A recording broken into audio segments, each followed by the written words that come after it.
All right, we need to have a chat about what happened at the draft for the Preds and what went so wrong. So, first of all, we've got to talk about the needs of the Preds going into this draft.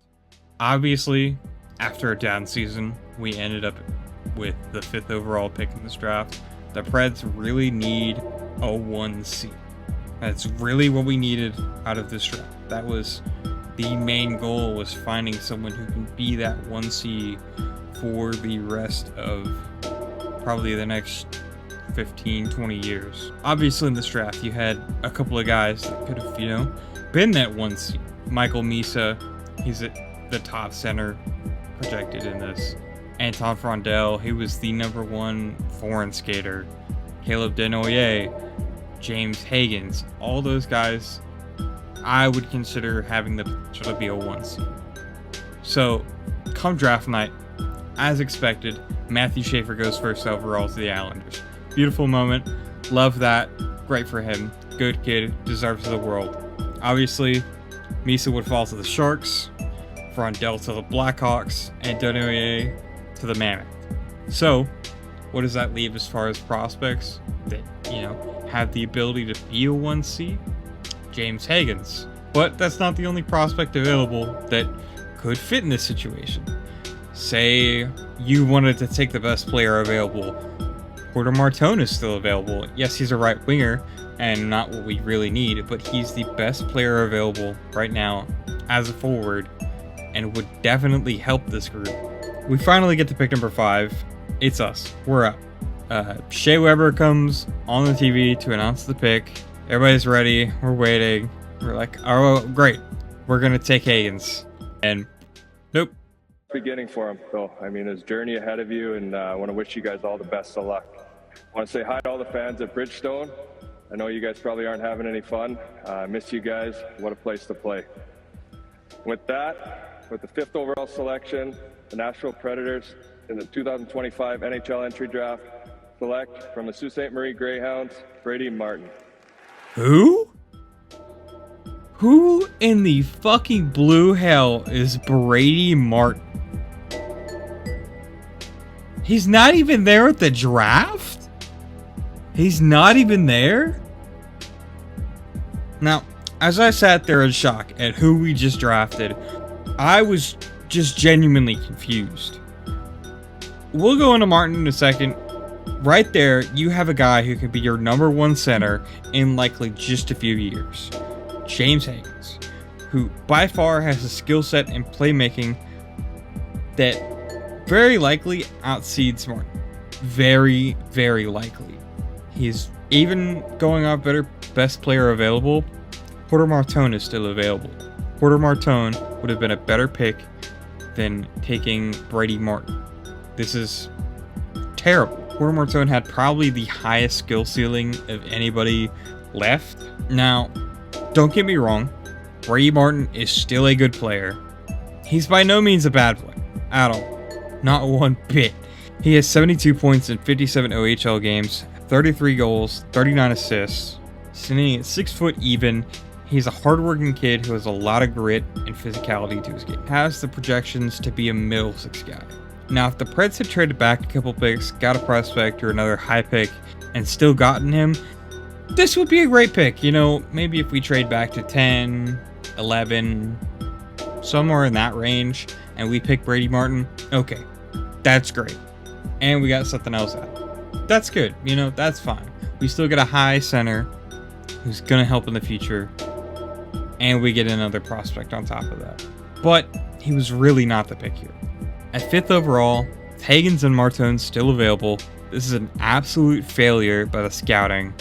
And honestly, my grade, I give this a D-. This is horrible. That's a horrible 5th overall pick. Up next, we traded up with the Sens, losing the 67th pick to move up 2 spots to number 21 for Cameron Reed. He's a 6 foot, 183 pound defenseman from the Kitchener Rangers. He had 54 points with his team, 14 goals, 40 assists. He led his team in assists and shows upsides as a strong offensive defenseman who knows how to move the puck. He also won gold with Canada in 2023 in the U17 World Hockey Championship. Overall, for this, I'd give it a B plus. He's a solid defenseman, but trading up and losing a later pick is just down just a little bit. He's still a good pick for this. I do really like him. On to pick 26, the Preds selected Riker Lee, a right winger. Another 6 foot, 185 pound player who has high scoring potential, and this is a bit of a steal for me. He just played his first season in the USHL, which is some tough competition, where he led all rookies in goals, power play goals, and points. With 68 total, 31 goals, and 37 assists, he's headed off to Michigan State next year to compete with them, as he's a really underrated pick for me and shows strong upside, and can't wait to see what he does in the future with us. I'd give this pick a solid A. Really love this one. Now, with the first round done, our top 3 picks overall for the first round, I'd give it a B-, just for those 3. But don't worry, I'm about to really lose my mind, wondering what Barry was thinking with this next pick. So, before I go into this next pick, I'm going to explain why I'm so mad at Barry and the scouting staff over this next pick. Nashville previously had a player by the name of Vernon Fiddler. Some of you may recall and know where I'm going with this. Well, in Vernon's first stint with the Preds, he had a child here in Nashville. His name was Blake. And when we brought Vernon back around 2016-2017, when we went to the Cup Finals, his son Blake Fiddler was 10, watching the Preds go to the finals. Even after his dad moved on to the Stars, Blake was still a Nashville fan. Well, 7 years later, Blake Fiddler is 17 and a top prospect for the draft. Now a 6'5", 220-pound right-shot defenseman, born in Nashville and a fan since he was a kid. His dad played for the Preds under Trotz as well. Now, to my surprise, a role we desperately need good depth at the moment is right-hand D. Great! Blake Fiddler's a right-hand D. He's a big guy. He plays good hockey. He's a big, beefy boy, and he's the kind of guy that you would think Trotz likes with how he talks. He wants those guys that play old-school hockey. He's a perfect fit for the organization needs, and a hometown kid story. What more could you ask for, really, with him? So, obviously, Barry, what do? He doesn't draft him. Because why do that when you could draft another left-hand defenseman? It's not like we don't have an abundance of them in our system.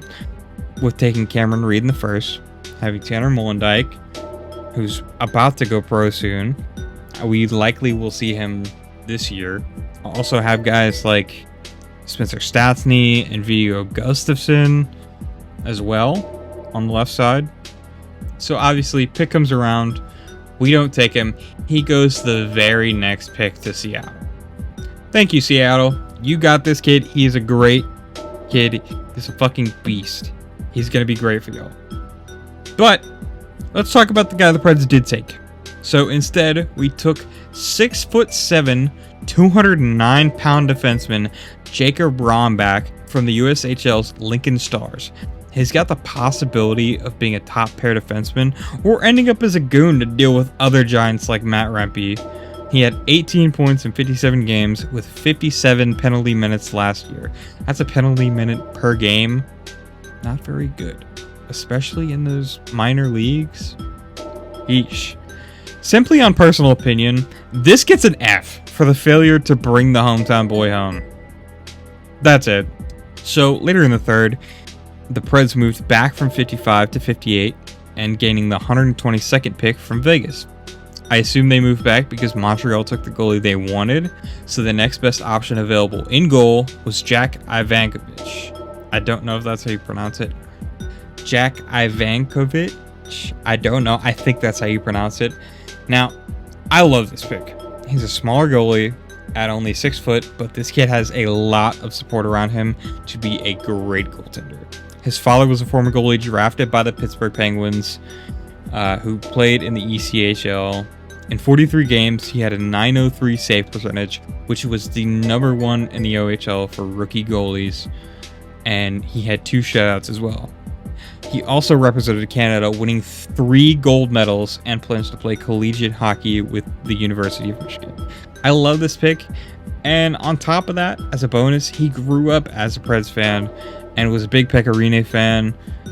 He came to the 2017 finals. That's where he got his Pecorine jersey. according to him. And he's also a guy who looks up to our current goalie, UC Saros. So for this pick, I'm going to give it an A+. Now, with no picks in the third, in the fourth round, we select Alex Huang, a right-hand D from Canada. Playing in the QMJHL, he had 40 points, 7 goals, 33 assists. He also represented Canada at the U18 World Championship, winning gold with 4 points. He's a 6-foot, 170-pound defenseman who uses his agility and passing skill to be a highly efficient puck mover with explosive talent. Grade for this pick is an A, as somehow he dropped to the 120s when he was projected to go somewhere in the 50s to 90s. So, honestly, kind of a steal here. I like this one. And last but not least, in the 6th round, the Preds select Daniel Nieminen. I think that's how you say that. He's a 6-foot left-handed D, weighing in at 187. With 11 points in 39 games, 4 goals and 7 assists, he has a strong skating base and he's great at beating forecheckers with his speed. He likes to activate with the rush and will even lead it sometimes. Grade for this pick, B+. Solid guy, hopefully he turns out good. Overall, the massive failure at the beginning of the draft to make smart choices, mainly in the first and fourth picks, really dragged this draft down for the Preds. Especially with the first pick, costing them a possible first-line center who could lead this team in something it desperately needs. The later picks in the draft really saved this for the team, and we hope and we pray we get a diamond in the rough with one of them. Overall rating for the Preds draft is a B-. Now, in other news for the Preds, it looks like Nashville and Vegas are finalizing a deal to send Colton Sisson and Jeremy Lazon to Vegas for Nicholas Hague. I don't know how to say that. And I'll likely cover this in a separate video. But I do hope you enjoyed listening to me rant about why we didn't take Blake Fiddler and why we took Brady Martin over Higgins or Martone. If you'd like to stick around, I'll be making more content around the Preds, maybe more content around the NHL. Maybe I'll do a video about the CBA that's coming out, and we'll see.